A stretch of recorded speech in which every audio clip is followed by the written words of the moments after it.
Hi, I'm Kinkas and I'm a synth DIY guy.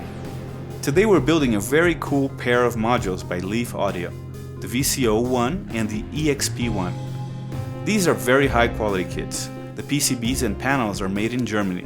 The artwork is designed by Hannes Pasqualini, the same artist responsible for the mutable instruments and hex inverter panel designs.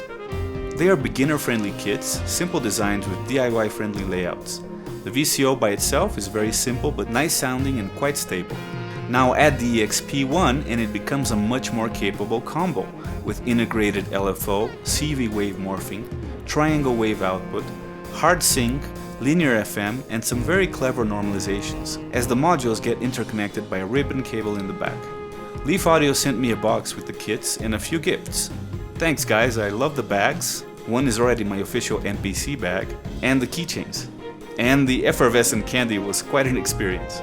Each kit comes in its own baggie, which includes the gorgeous black panel, the corresponding PCBs, and all of the high-quality electronic and hardware components needed to complete each build.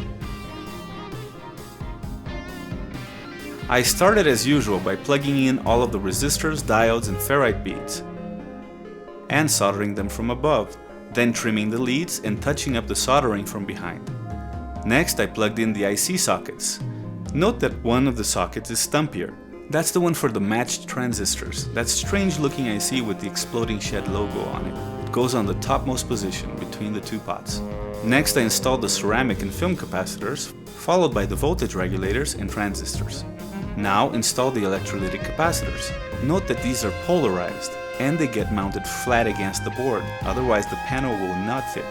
Now solder on the headers on the opposite side of the board. One is for power and one is for the expander module.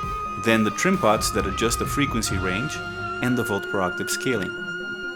Now you can go ahead and install the pots and jacks, but don't solder them yet. First fit the panel on and tighten the nuts, then turn it all around to solder.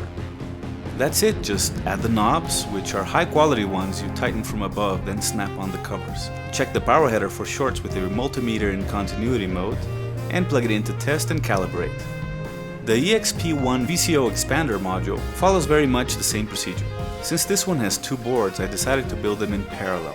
First I populated and soldered all of the resistors, diodes, and ferrite beads from above. Then I placed and soldered the IC sockets. Now the ceramic capacitors, followed by the transistors and voltage regulators. Now add the electrolytic caps, minding their correct orientation, as well as mounting them flat against the board, just like on the VCO.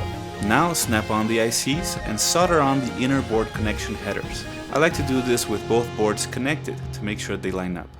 Then remove the daughter board and solder on the power and expander headers. Now let's move on to the panel components. Place but don't solder the LED and all of the pots, jacks, and switches. The button switches have a particular orientation. Make sure to line up the dots. Now slip on the panel and tighten all of the nuts. Place the switch caps on the button switches too. Now turn the module around, push the LED through its panel hole, and solder everything up. Snap on the daughter board, attach the knobs, and you're done. Just check the power input for shorts and make sure you orient the ribbon cable correctly when attaching the EXP-1 and the VCO-1 together. That's it for now. If you like this video, make sure you check out the other one where I do a musical demo of this pair in action. Subscribe to my channel, leave your like, ring the bell, share, comment, and pitch in on my Patreon, please. See you soon and stay noisy.